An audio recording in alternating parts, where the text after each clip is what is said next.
You still can't hear me? Can't hear me. I can hear you on Clubhouse, but you can't hear me at all. Nowhere. I can hear you fine. Okay. Please bear with us with the technical difficulties. Hold on. Now I can hear you through the computer, but I'm not hearing you through Clubhouse. Hear me? I'm not. I don't see any little rings around me to show that I'm talking in Clubhouse. So I don't know what that is. Huh? Hold on. No, I can't. I'm not connected to anything on there. And why do I got an echo? Oh, that Oh, would be because of me. oh, because Because you I'm muted over. You muted in or you on in two places. Yeah, there's no rings or whatever. But I hear you fine. Um, I don't know what to do. Let's see. Let's see.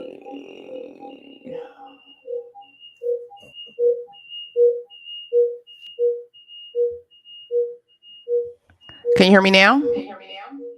I can hear you, but I can't hear you through Clubhouse. Oh, You're muted in Clubhouse. hmm. So the people won't be able to hear me in Clubhouse. Right. It'll be a whole one-sided conversation, huh? I don't know what I did. Oh, wait. Is the volume up? No, the volume is up. Check that. Your mic is muted in Clubhouse. Okay, it's the volume up, but there's no ring. Nothing is still Okay. showing me. It's Um, unmuted, but I can't hear you. yeah, nothing is showing me. They don't have a. Oh wait, settings. What's happening over here? No.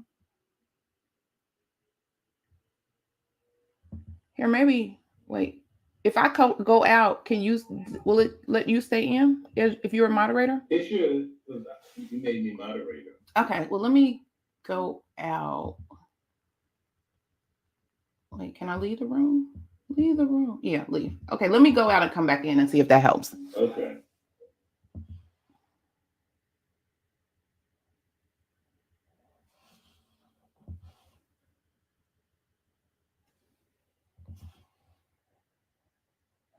Yay!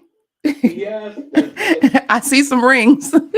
See, it wasn't me this time. It wasn't me. It wasn't operator error. And I hear you loud and clear. Yay! Okay. Thank you for bearing with us, everybody. Oh, let me get rid of this banner over here. I think this light is a little too bright in this room right now. I'm like, I feel blinded. Blinded. Well, welcome to our Saturday morning tea, where we discuss health information, news, education, and certification tips. I'm Clarice Warner, the girl with the pearls, the founder and education director of the Professional Reimbursement Network, LLC, where coding education is key. And before I introduce my co hosts, today's episode is brought to you or sponsored by the Professional Reimbursement Network's free email course on the 5 steps to become a certified marketable medical coder. Are you interested in medical coding, but not sure where to start and scared of wasting time and resources? Let me help you with the right steps to become a certified marketable medical coder. Learn more at bit.ly/5stepscoder. All right. Well, in Clubhouse, feel free to click the link to get more information on the free email course. And for our YouTube and Facebook folks, you can find the video just information in the description. So joining me today is my illustrious co-host, Mr. Jesse, the coding nurse. So, sir, introduce yourself and tell the folks all about you. Good morning, everybody. Good morning, Clarice, and everybody in the chat. My name is Jesse. I live in Philadelphia. I have been a nurse for quite a long time, and about 8 years ago, I transitioned into medical coding and bedside. And since then, since I created the Coding Nurse LLC, and that's what and through the coding nurse, I help other nurses transition away from the bedside into HIM nurses and other people in direct clinical care positions transition away from the bedside into HIM. You know how I feel about that, but no, good for you. No, I'm kidding. Oh yes, friends who become family. I love it. I love it. Okay, so so today we got some things to discuss. We got some things to discuss. So, Mr. Jesse, let's start with you. I know you had you are all in emboldened into this CDI world, and CDI has become your new thing that you're about to tear apart Oh, from the inside out, which I love it. So let's talk about the article that you sent. I pulled it up somewhere. okay. So the article that I shared was about how CDI professionals can lead the clinical validation denial process. And the article was really good because it broke down the different types of denials, and clinical validation is a different type of denial because it goes directly to documentation. Because you can have clinical validation denials because something could be documented in the assessment, which is where you want it to be. Mm-hmm. But if there's no documentation at all about what happened, if that condition wasn't addressed, that would be a clinical validation denial because you have no clinical validation to substantiate this diagnosis Mm-hmm. because no documentation, nothing was done to show that any kind of care was done, or not, or even inadequate documentation. Mm-hmm. And case in point, like yesterday, I was at work and I was prepping a chart, and the person said a person had a diagnosis of prostate cancer. But when I read through the the encounter and went through the past surgical history, the person had prostate surgery in 2020. And when I looked at the current medication list, they were not on any kind of oral chemotherapy medication. And when I went to the plan, all it said for uh, prostate cancer was followed by specialists. What does that mean?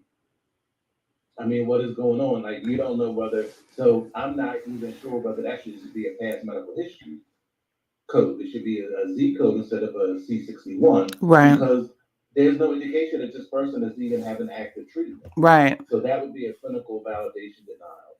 And the article really talks about how CDI can help with that because that is definitely a physician education training point and talking point because you have to let them know that you have to validate diagnoses in addition to having them in the assessment.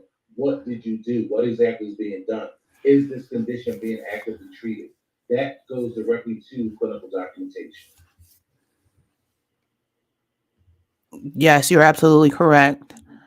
I like one thing that I got out of it, really dealing with the revenue cycle, and making sure to include the I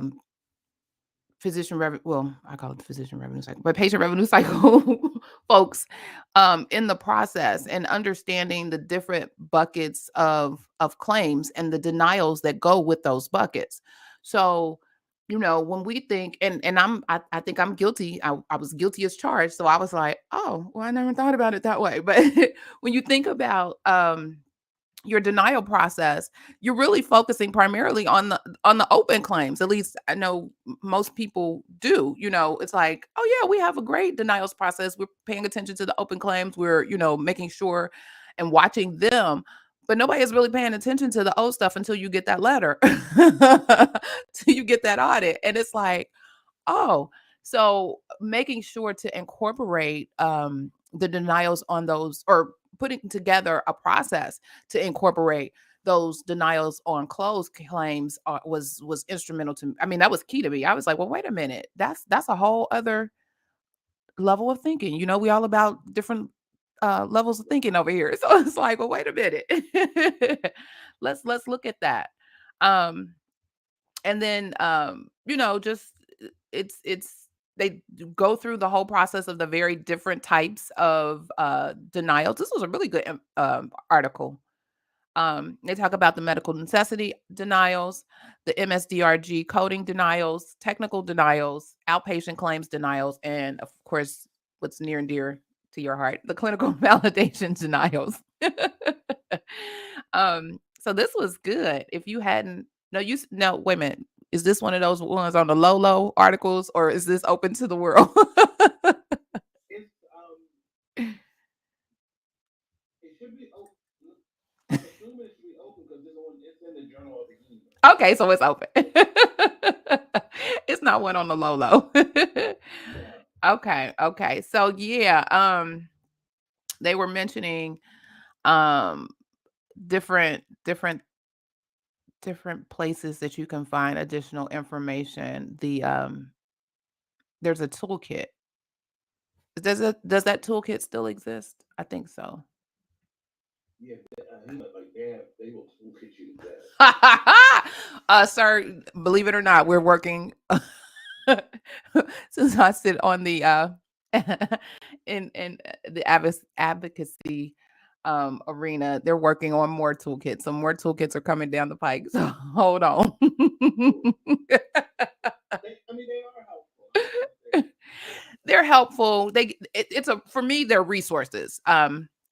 Because anytime I need to get some answers for a client, or if I need to assist someone in uh even my students, when I'm showing them, okay, well, this is why we do it this why we do things this way, and this is how you can go this, and this is how, I'm always about making sure that my students are marketable. Know where things are located, know where you can put your hands on things. I know I'm about to date myself as usual. I come from the era of paper, so we had papers everywhere. Now things are electronic, so make sure you just tag your resource, pin them, bookmark them, whatever the term is. I need some millennials to come on and help me out now. Whatever the term is, so you can get to that information, because that's where the gold is. That's where the gold is. Um, so yeah.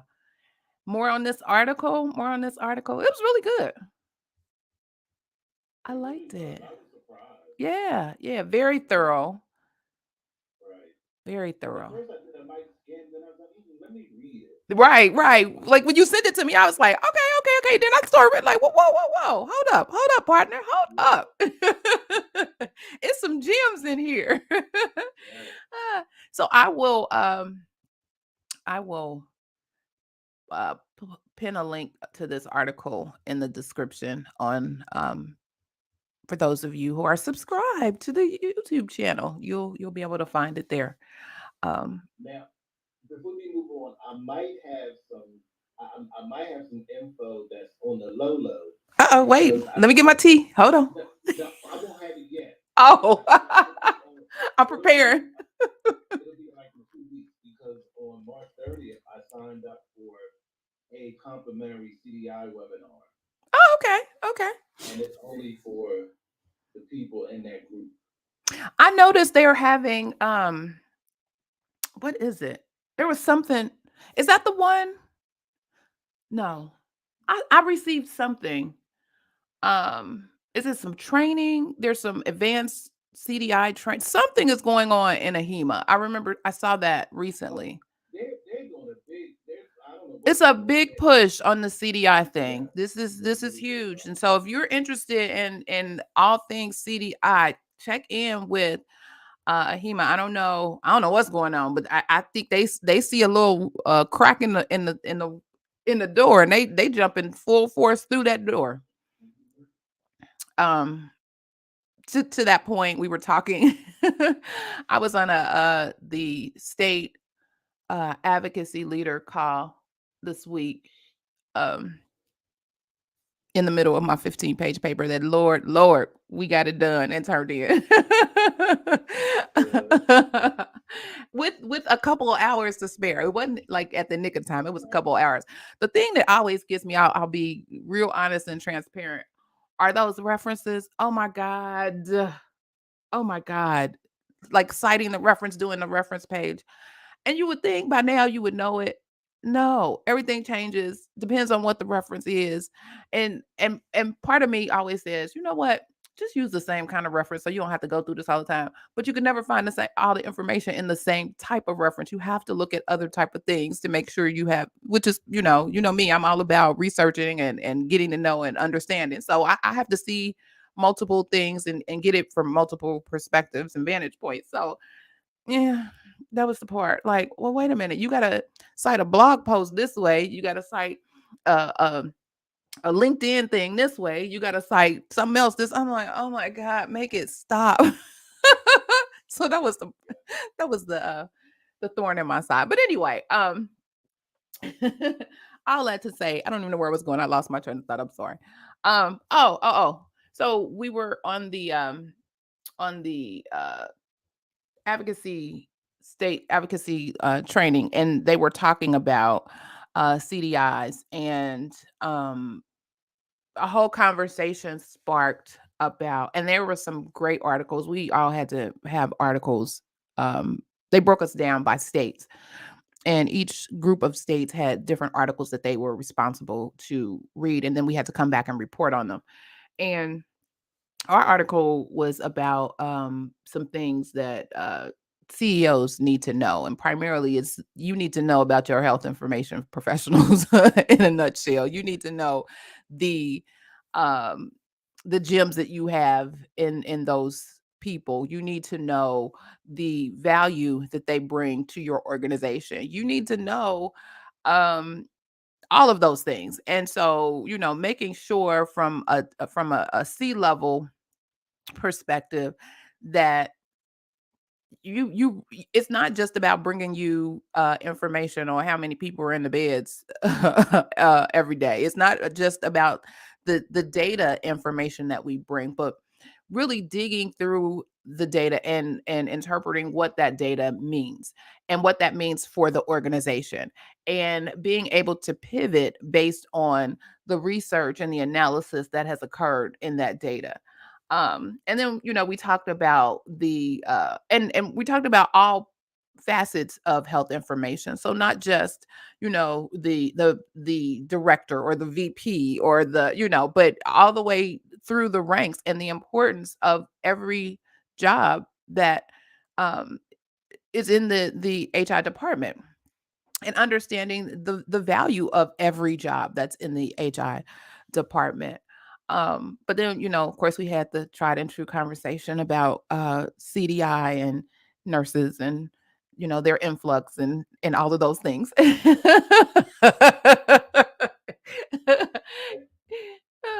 going to, just like I don't think it will ever end.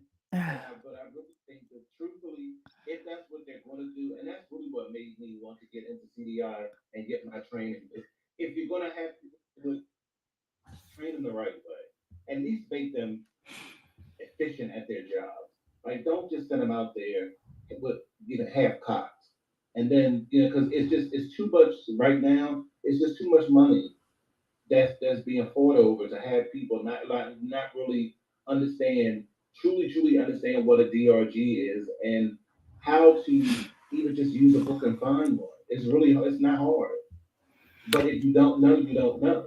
Right. And to your point, I think there's value in, and so I'm not taking away from, because I understand, if you've been at the bedside and you've done the clinical thing, and it can be a lot. And COVID showed us that you're really putting your life on the line in some of these situations. I remember, when the HIV and AIDS came out, and it was like it was a big thing for nurses then as well, until it got to a point where the safety protocols were put in place, and things were taught how to manage and deal with the patients who may be infected. But with COVID, it was so much misinformation going on, and so much um lack of resources, not having the PPE to help you with these patients, not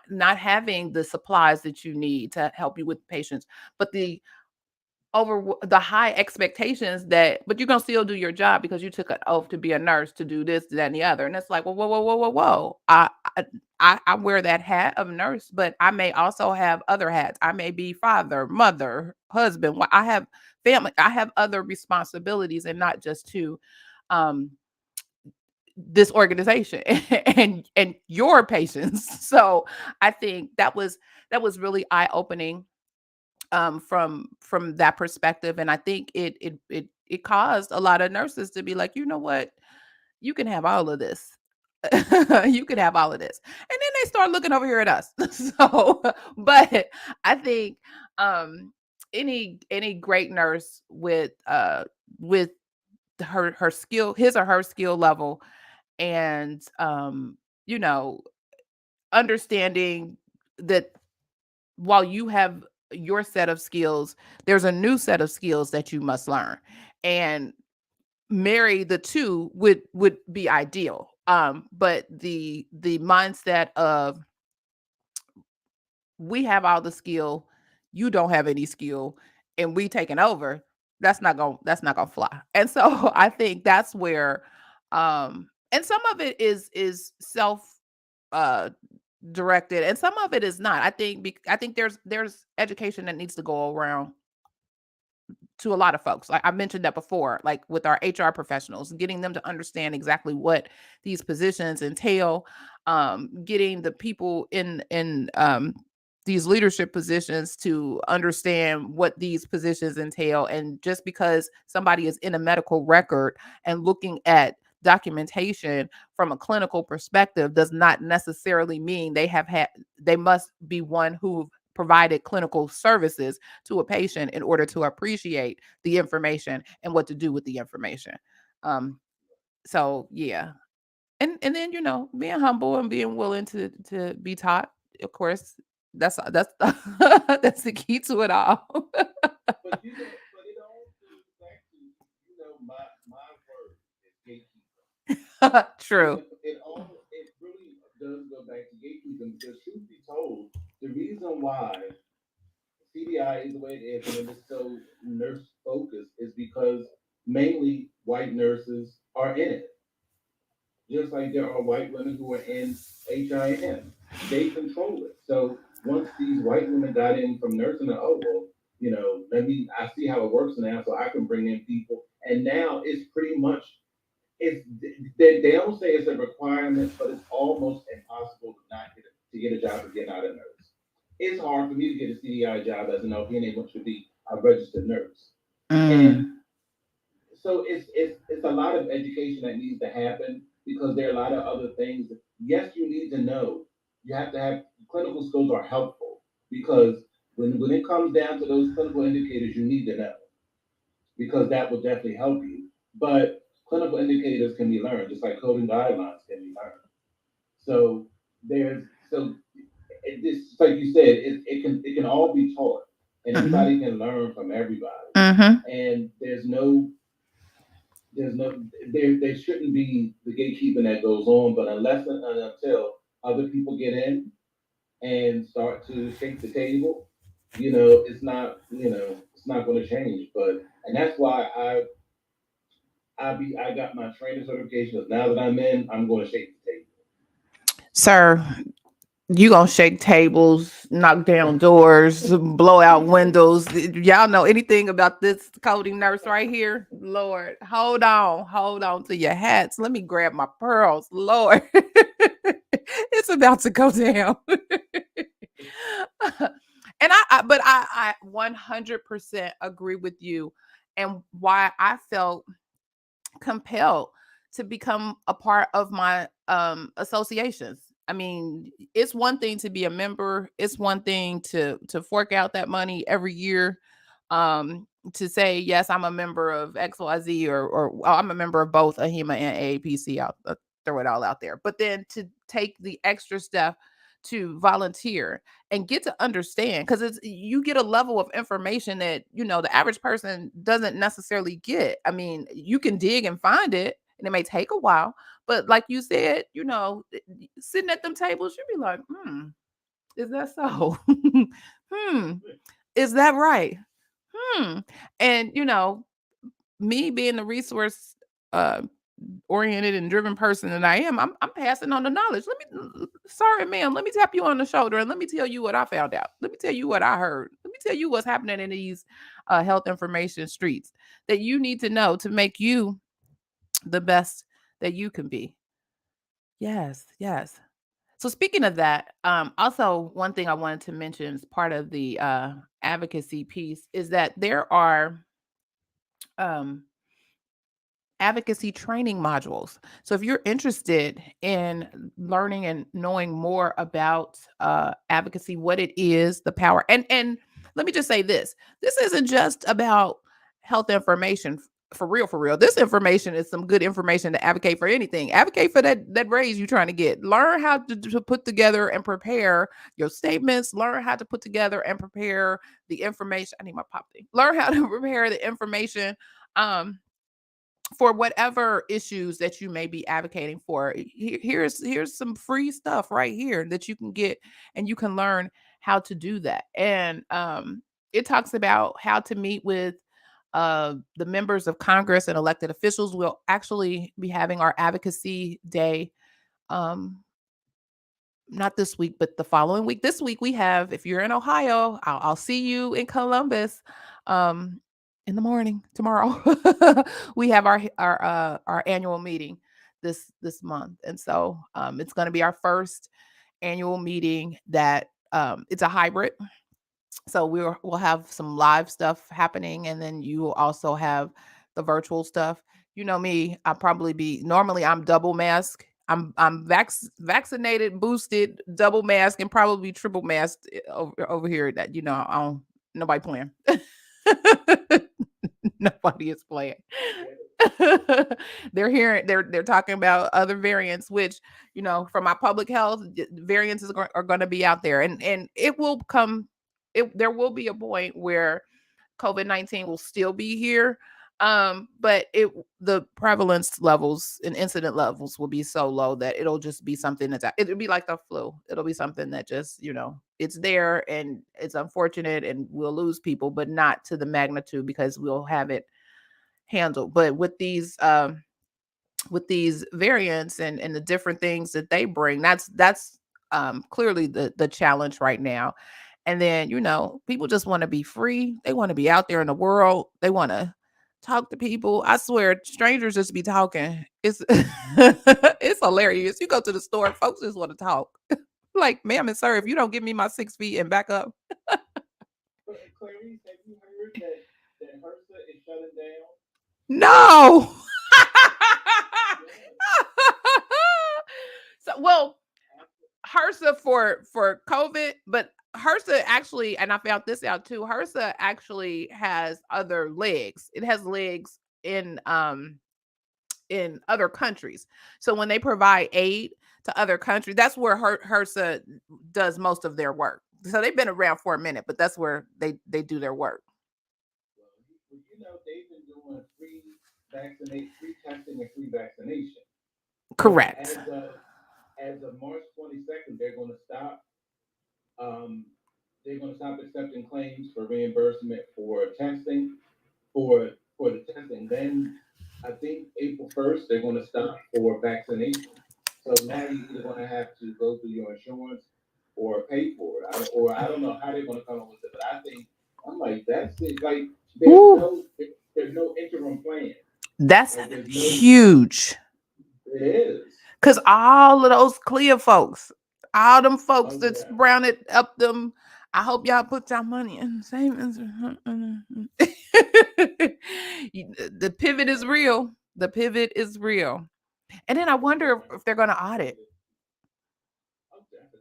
I mean, I wonder what that looks like. So they shut it off. So they even giving themselves time to go back. So you couldn't even make it up if you because your stuff is done. That is going to be off the chain. Do you hear me? It is, and I'm like, that's hmm, that's a tough one because how are these people supposed to a get tested or b? Because in terms of vaccination, I do believe me personally that everybody who is vaccinated is going to get vaccinated. Mm-hmm. I don't think that there's not going to be another million people just get vaccinated tomorrow. I agree. So I can see that, but people are still going to need boosters. So how is that going to be handled? Who's going to pay for it? So it's just, and what I think Well, going forward, when they do it like they do the flu though, yeah, but it's not free though, uh-huh. They get free flu shots. right? But there's not a It's not program, uninsured free. I mean, but it's not right? to that level, right? I get what you're saying, but I mean, they have that, so they have a process. It's just seeing what that looks like, and so unfortunately, there will be a level of inequity that will come with this because if you don't have insurance or you don't have um how they gonna how but they do it out. Oh, well, however they do the flu shot, it will be probably the route in which they go with that. But that that closes down a lot of these businesses are about to close down. But I think what they will do, or what they will have to do, is the government when they get out of stuff, they kick it down to the states because at this point, True. not all states are affected. So some states could get federal money to help bolster their state programs for, um, you know, for like COVID or for vaccinations. So I'm sure there's going to be some federal money being passed along on the back end to the states. That's what I think will happen. I think the states will come up with their own vaccination and testing programs. Yeah, you're probably right. Probably right with that. Hmm. So it's a lot going on. It is. And what's with these at the 11th hour turnaround? Because it's like we stopping right now. By Well, what? supposedly now the rumor is that they shut it down because because they reallocated some money from HRSA to send to the Ukraine. I don't know that for sure. That's what some people are saying. I swear. See, I got a little time now because I'm on break from school. It's about to go down. You know me, I'm about to be in these research streets. It's about to go down. So, We gonna follow that dollar trail. but I thought it was kind of sudden myself. I was expecting. Very I mean, sudden. we all knew it wasn't gonna last forever, but I was expecting an announcement at least like 2 or 3 months ahead of time. Exactly. Like, wow. Mm. I wonder if that's tied to like these um bills that are currently in play. Um could be. Yeah, I'm gonna be looking some. Look, you got my whole brain. I'm like, look, I'm not gonna do it today, but I'm definitely gonna get into it this week. Like, wait a minute, that's interesting. So what the people gonna do? You what's the rumors? What's on the street? I really do think it's going to get kicked back to the state level, and I think that the states that have, higher level of transmission, I think they'll come up with a plan to try to handle it. No, so what are the organizations that have been formed to provide the work? What are they gonna do? Because Oh, it won't. That that, well, you can still do. There are other clear tests you can provide, okay. but I mean, of course, they're not reimbursed at the rate of a PCR test or things like that. But you can still do point of care testing. Will Now, they have the volume to stay afloat? absolutely not. I mean, no. I mean, you're not going to ever get 1,000 people who want to get a cholesterol test. I mean, maybe in a year you might, if Okay. you are part of an organization that, or like if you're in like maybe if you're like in an active church and they have health fairs throughout the year, you come in and participate. You could probably do something like that, but like very community service based. But in terms of volume of Code testing, it'll. Mhm. I don't think anything ever be at that level. So they just have to pivot their whole business plan on to survive. Right. Yeah. Oh wow. Hope nobody got an application trying to get in on the on the clear labs thinking, it was, but the writing was on the wall. I mean, as things began opening up, as mandates were relaxed and some, shut down altogether, the writing was on the wall. So, wow.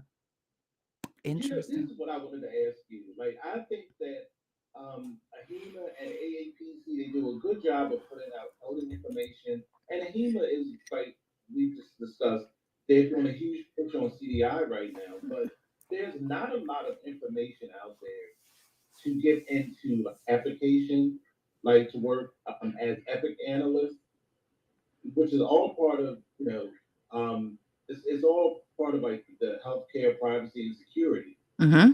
and you don't really have any information. Like it's really hard to get a grasp of how to even transition, how to even start without having to spend a lot of money.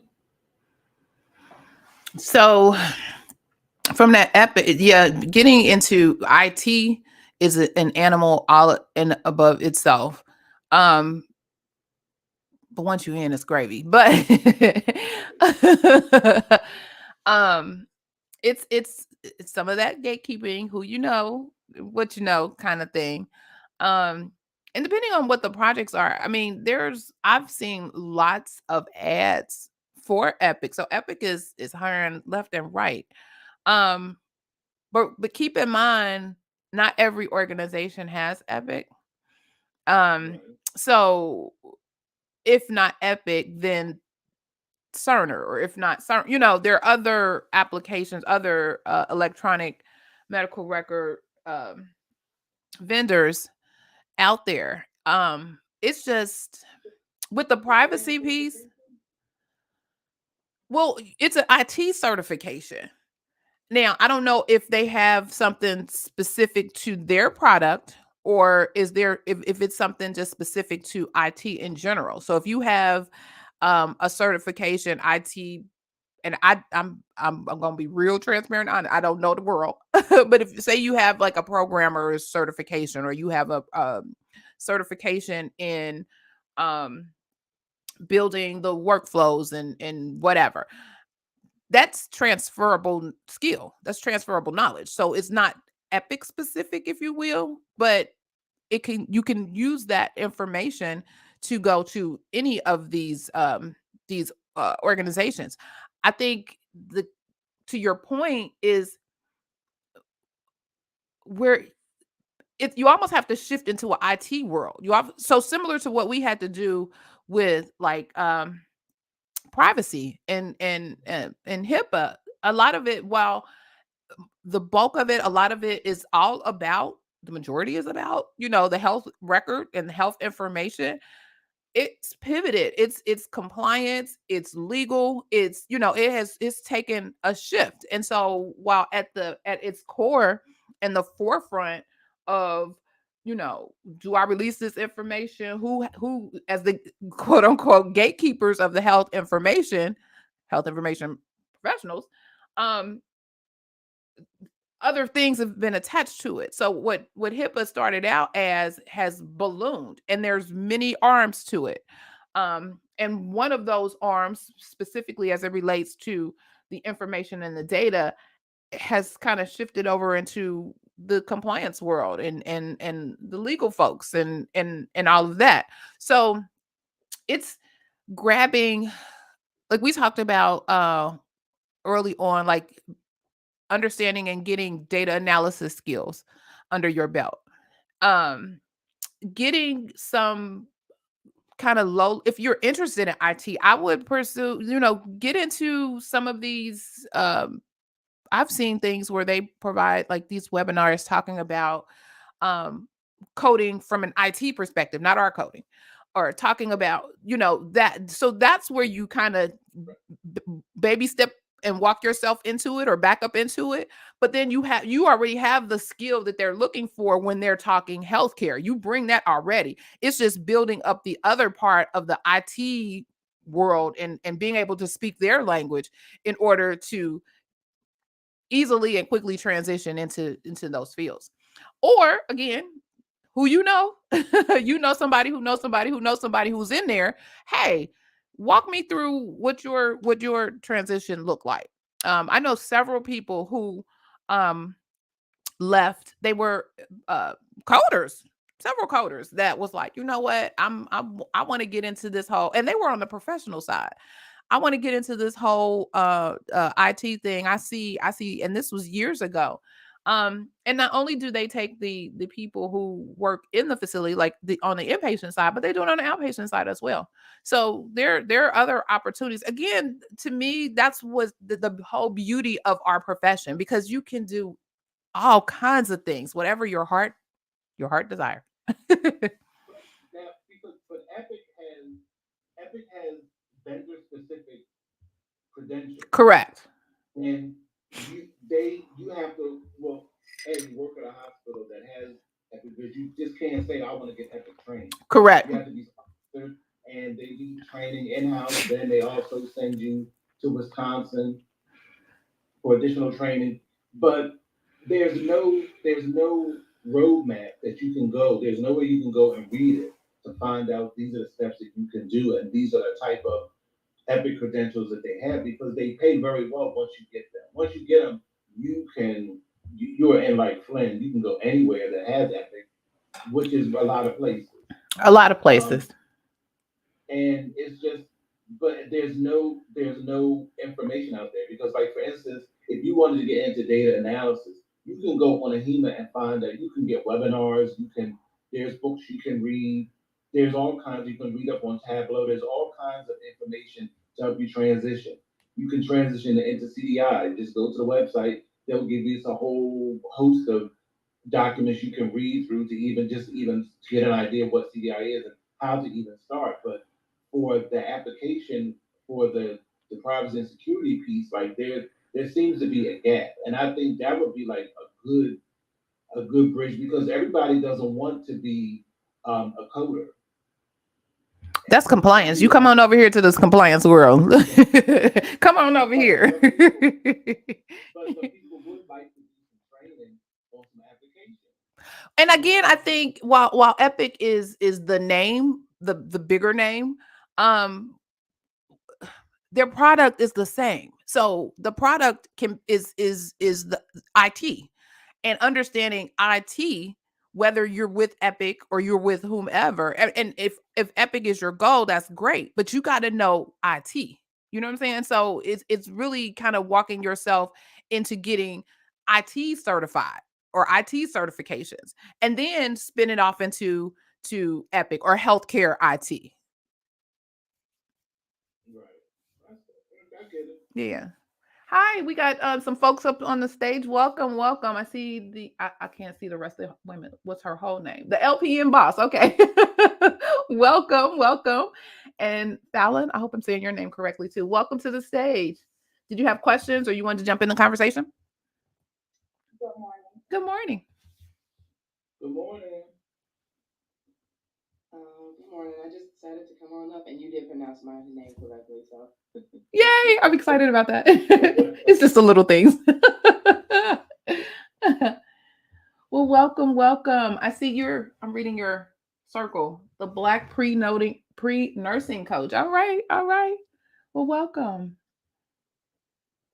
So do you all, Jesse, do you know? Yeah, Normally you I, know these folks.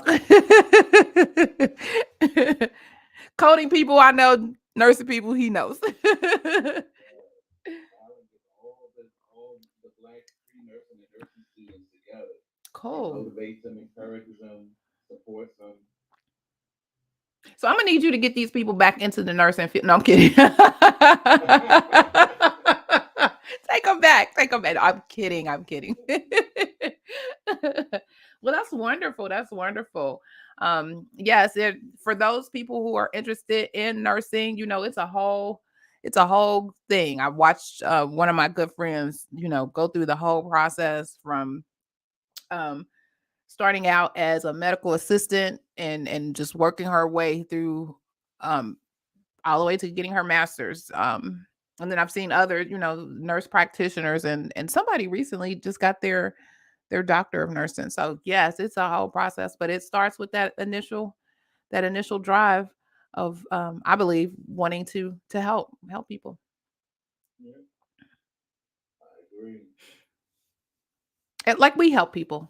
Like we help people on a different Right. level. Even, we're not fixing that that scar. We're not fixing that cut, but we're making sure that that cut is paid for, and not necessarily coming to you out of pocket for it. Or we're making sure that the documentation exists that supports what they're billing for that cut. Or, we're making sure we're documenting, or we're abstracting the documentation to say, um, so many people have received cuts by doing XYZ. So, we're helping folks as well, just in our own little way. Exactly. I mean, it starts with just honestly just sharing information, like good information, Hmm. like helpful information. Because a whole lot of people talk, but when they get finished, you haven't gotten anything out of it. I was You don't have any. Go ahead. I'm sorry. I was on Okay. I was on what was I on? This was this morning. I'd be up at the crack of dawn. And it was a young, now she wouldn't didn't say it as I would say it. Let's say that, because her language was colorful, but the message was there.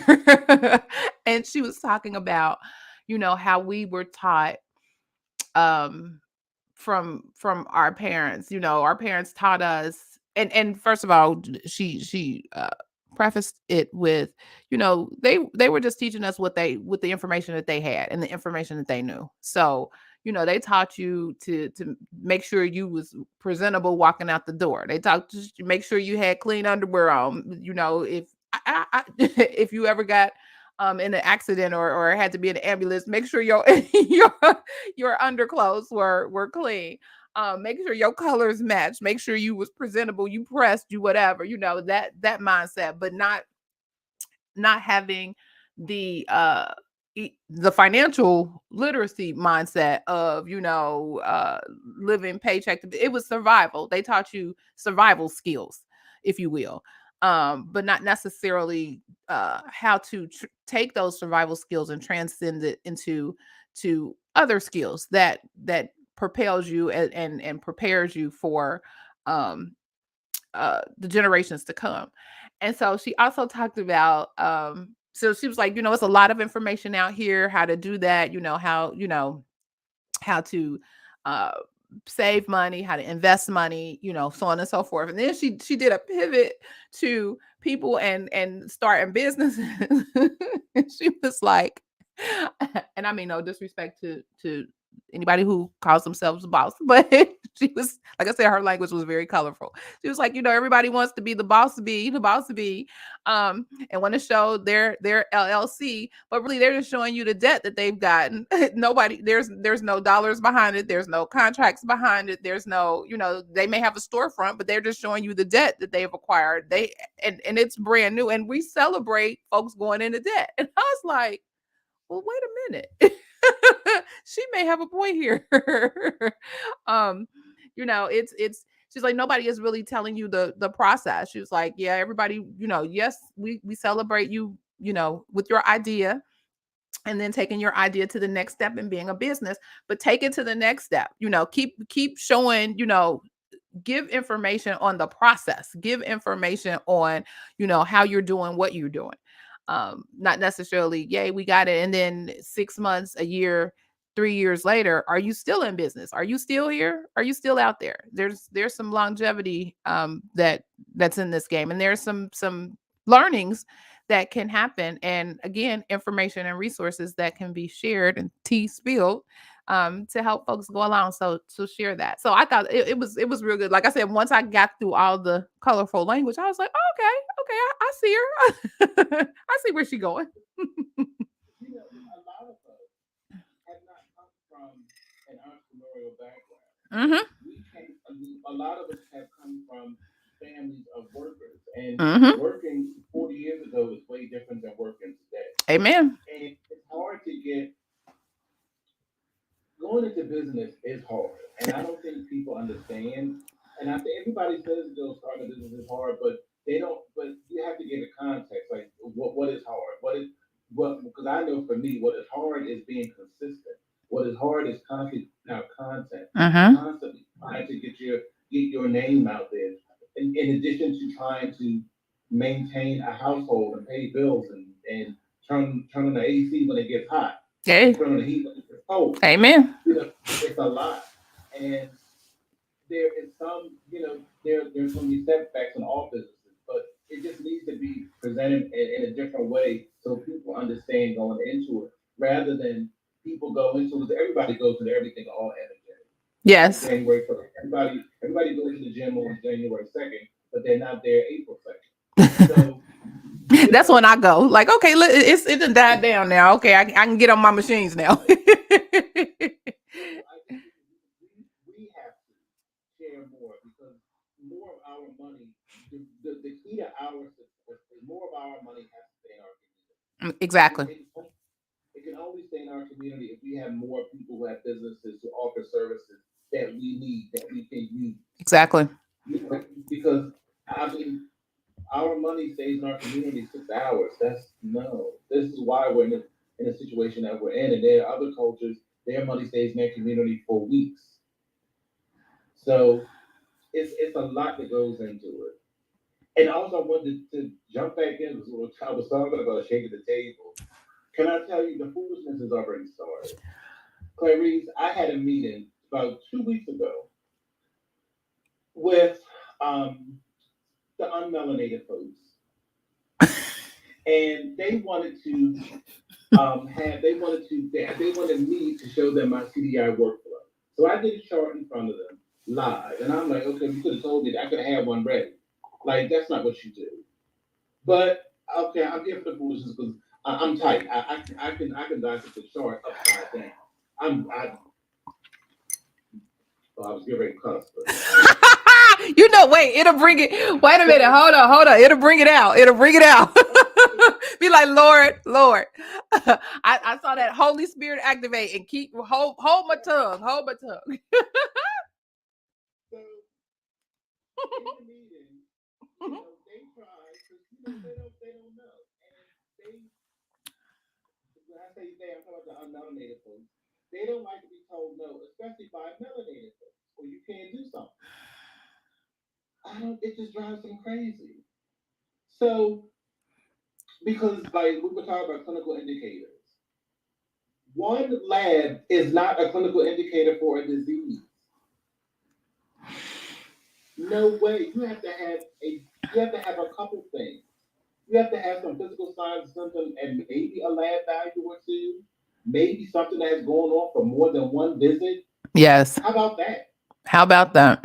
So they got one of the ladies, and when I thought back on it after I got the feedback, after I thought about it, oh, well, that's why she thought she was mad, but I don't care. So, because I was talking about, you just can't code you can't code from a medication just because it's on the list. You don't know where it came from. So, And why they were taking it? Because just you right, may think because of the specialty that you're in, but they may have been taking that prior to even getting there, and it may not have anything to do with that. Really? Come on, y'all. Come on. yeah. So this woman was like, well, wouldn't the medicine come from a physician? I said yes, but you don't know why. That's the point. So on Monday, I was talking to my supervisor because she wasn't in the meeting. Okay. So she said she was talking about the new hire for CDI, and she was saying that she had gotten some feedback that my tone was aggressive. Oh, not the tone. Wait a minute. Not the aggressive. Wait a minute. So you're angry. You're an angry black man. Exactly. So I told her, I said, listen, I said they're mad because they can't tell me anything. They don't have enough education to tell me anything. They don't know enough. They don't know enough to challenge me. My letters are long. You- None of them can come for it. Oh my God. Not my letters alone. I They love don't it. know enough, and that's Be the like, you see problem. this whole tail behind me? You see this string right here? You see this And string? I told you what they didn't say, what you didn't say was that I gave out some incorrect information. That's what you didn't say. So it's the messenger, it's not the message. Oh wow. So they did hire the for the CDI position. They finally got somebody Yeah. in that was No, honest. then she should. Oh, then on Monday after she done interviewed her with these other people and going this and made her they made her an offer. Oh, I can send you her resume. I'm like, why? You already hired her. Why I need to see her resume? Oh wow. So will she'll work alongside you or she'll be working under you? Um, that was the whole purpose of the call on Monday because I reached out to her after I found out this person was hired, and I'm like, how's this going to be set up? Because I don't think anybody should be able to come here and be on the same level as me when they created nothing. There was nothing here when I got everything we have. I helped put in place. So how's this going to work? So that's when she tried to use because it got really deep, and she herself is melanated. But she was like, well, you have to. If you want to talk about a promotion, then there's certain things you need to work on. I said, so that's what she brought this up. So because I had sent her the email last week, so she had all this time to kind of come up with her strategy. It's all bullcrap, all of it.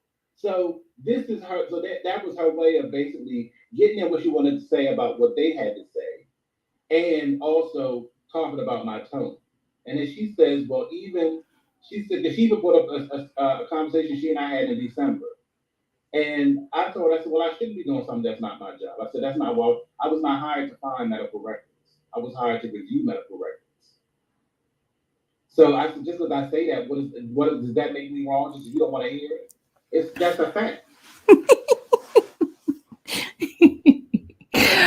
Oh my God. Oh my God. Bless all y'all hearts because that's funny.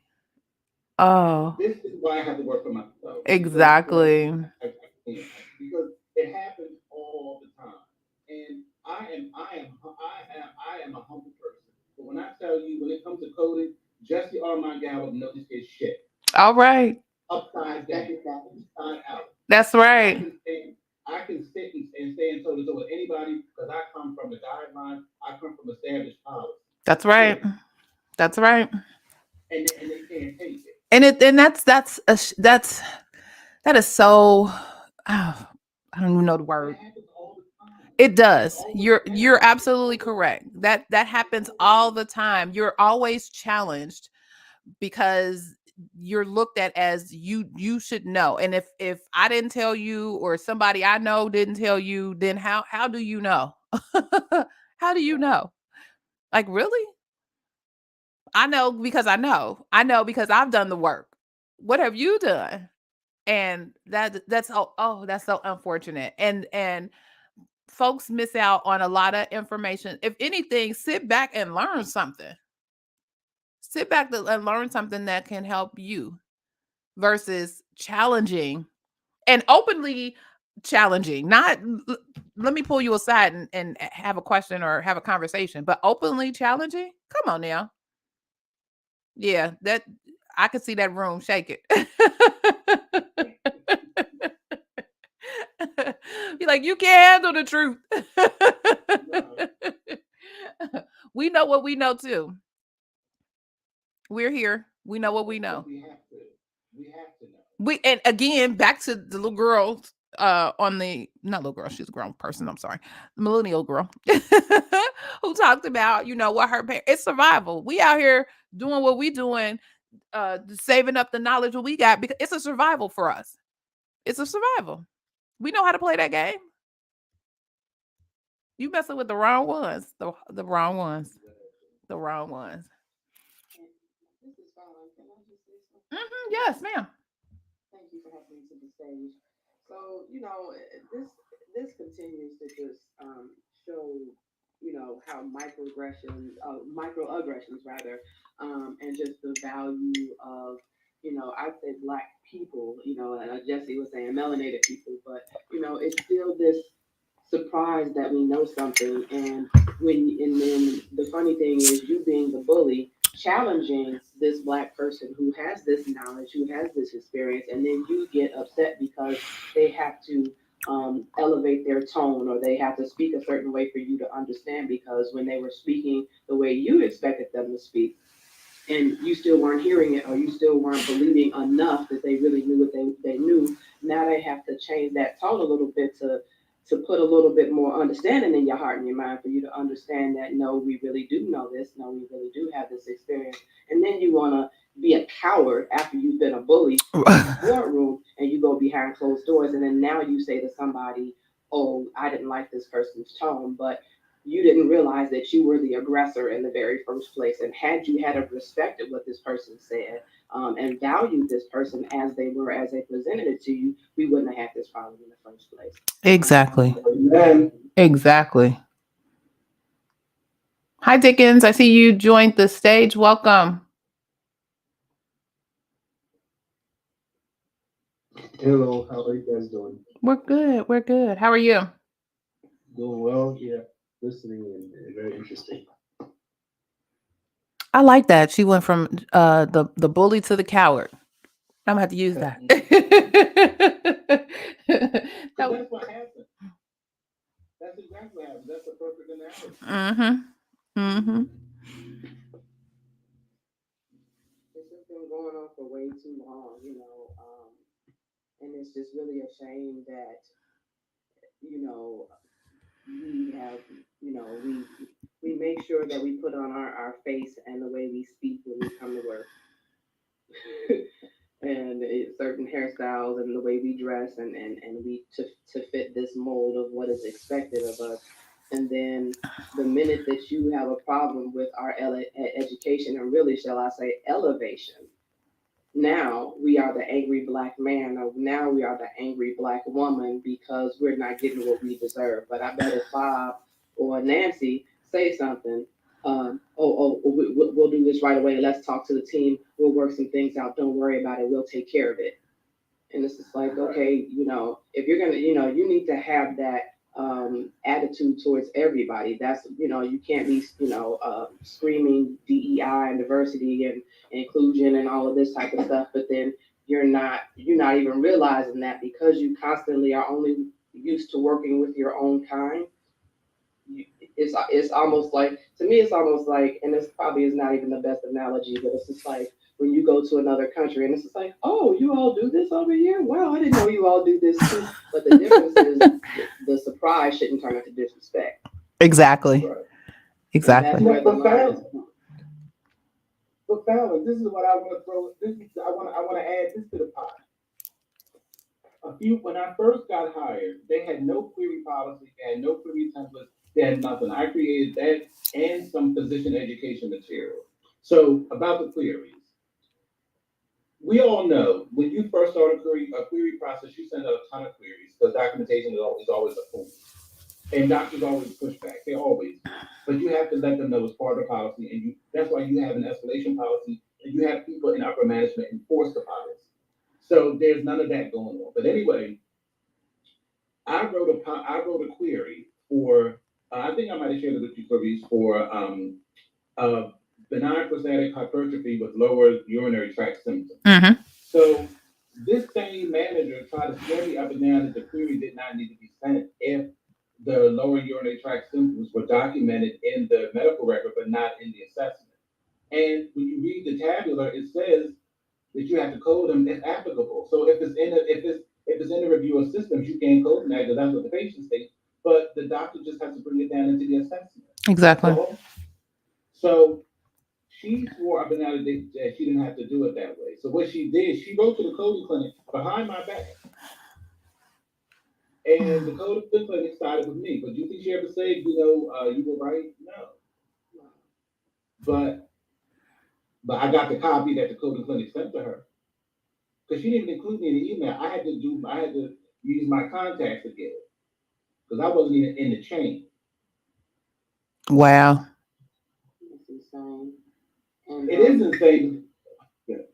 Go ahead. oh, go ahead. Well, I was just gonna say too, just from a provider standpoint, just so you're aware. So, I'm a board certified nurse practitioner, and so that I've had those same experiences as a provider, getting, or at least the training rather, because I don't think there's very few times that they've had to write to me and say, hey, we don't see this, but it cannot just be from the patient report, in the HPI and in the review of systems.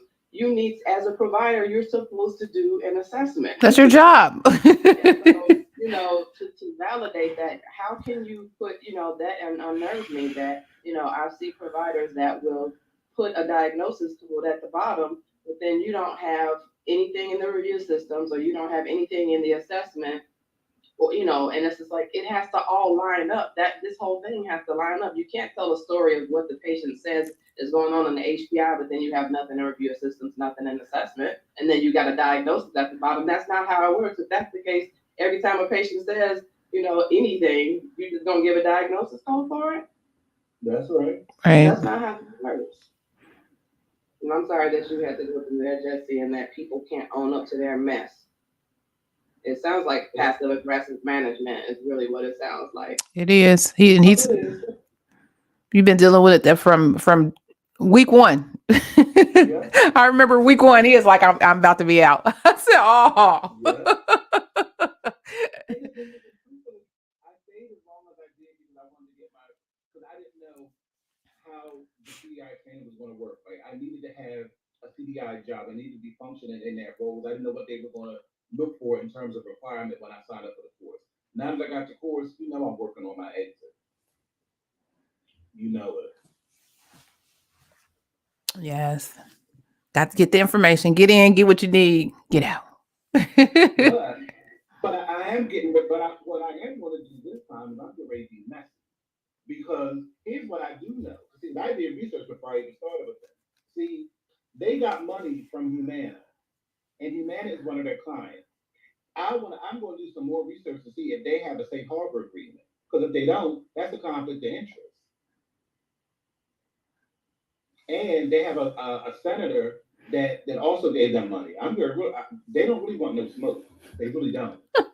Oh God, sir. Oh goodness, goodness. I hear you. I hear you. I hear you. That's why I tell you, I'm going to shake the table. The whole room it's gonna be like an earthquake over there, Lord. Oh my God. Now where are they? They're in Tennessee. You're in Tennessee. Okay. Oh yeah, yeah. Prayerfully, all I's are dotted and T's are crossed. They better. I know mine are. I know yours are. That I know. If I don't know anything else, I know that Mr. Jesse is coming with the receipts. With the receipts. Wow. All right, all right. Well, this has been a good session. Good session. I have one question. Yes. I just wanted to know because I know I noticed that medical billing and medical coding go hand in hand when you're applying for jobs.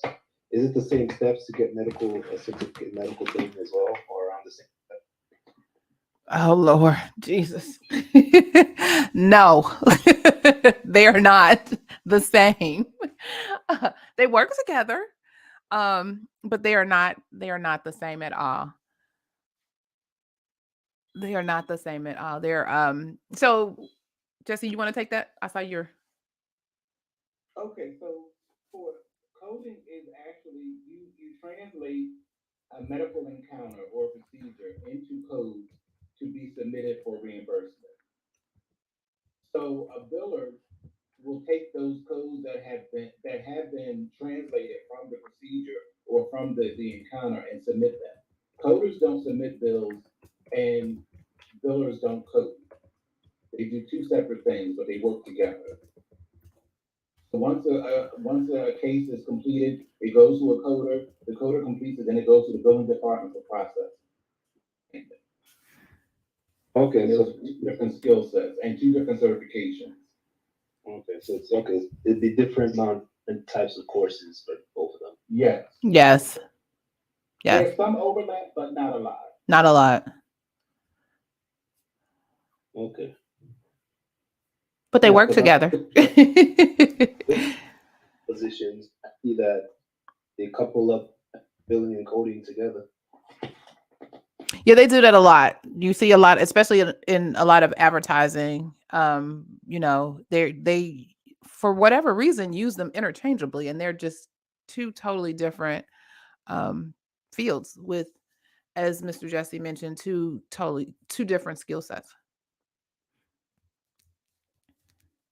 And let a biller tell you tell you that he or she is a coder. Oh my God, because they looked at a code or wrote a code down or entered a code.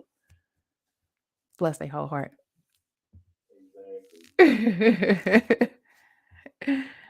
Oh, wow. Any other questions or anybody else want to come up to the stage or any of those? You're muted. I'm sorry. Okay, yeah. My bad. I was asking, were there any other questions or anybody else want to come to the stage? You know how I get with this mute and unmute on Clubhouse so that your stuff won't mess up, Jesse. Okay. Okay. Well, Mr. Jesse, do you have any closing thoughts? No, it was another dynamic room. We always spill the tea. So, anybody who wants to move around in HIM, we are the source with a plug. Don't get shocked. Don't get shocked. Yes, there was a lot of tea spilled. There was a lot of tea spilled. That whole uh HRSA information, that was huge. That was huge. That was big. And even the information related to the denials and what those look like, understanding denials, understanding the difference um with denials as it relates to the type of claims, whether they're open claims or closed claims. That was good information, good information. And then of course the whole room shaking thing that we had a whole separate, we can have a whole little separate conversation. That's a whole room in of itself. Let's walk through, like you always say, we always giving stuff that folks don't get on the day to day, breaking it down to the real. Some of the microaggressions that we have to go through, some of the pettiness that we have to endure in our profession just to be great. Why won't folks just let us be great? Why can't we just be great? And even to your point, some folks were not necessarily built to be entrepreneurs. Some folks were, they really just want to. Do we all have to create something just to employ our people so they can be great? Like, really? I think so. I saw something. Who was it? I was watching Dr. Uh, Boyce Watkins, and he was talking to this gentleman who is opening a hospital. I was like, oh, we all need to just, plug into dude's hospital. Hey Tasha, how are you? Um, it's like, like really, come on, y'all. I mean, of course we can do it. Don't get me wrong. We can do it. Trust and believe we can get that done. But, just having to deal with those day to day, I used to tell my like, you have to be bilingual. You have your home self and you have your work self. And why does everybody have to do that? I don't think so. Why are we required to do that? Mm. That's what I said. That's a whole room. Look, we'll be on here. We're gonna have to pull that. We're gonna have to pull us aside. One day we just gonna have to come in and just, jump on and have that full conversation. And it's not just even our profession. It's all professions. It's everywhere. It's ridiculous. You gonna make my nostrils flare, as my husband say all the time. Your nostrils flaring. Uh-oh. Somebody in trouble. Quick question for me about that hospital that you said the gentleman was talking about building his own hospital. Was he black? He is. Oh, okay. He Wow, is. that's very I interesting. got Okay. I Because there gotta was a black hospital movement 60 so years ago. yes. And the community coming back His with those. name, where did I write it? It's in my book upstairs. Um, I'll bring that next week. I'll tell you guys next week where I saw it. Um, or I know if you follow Dr. Boyce Watkins, he does finances and investments and all of those things. And he had him as a guest. It probably was a week ago. Um, Okay. Yeah, I may look out for it. I may look out for it because I do like to talk about black health and hospital related stuff often. So that'd be great to know about and I want to say information there. he was from New York, something about New York. And I don't know if he is if he's looking if he's at the investor stage or where he is in the conversation, but um because he's a provider, he's a physician, but went back to school to get his business credential. So I think he's also an MBA. And so he was he looked at everything from both perspectives and was like, no, this there has to be something different. There has to be something better. And so that's why he brought forth the idea of the whole hospital. And I was like, come on, y'all. Y'all need a compliance person.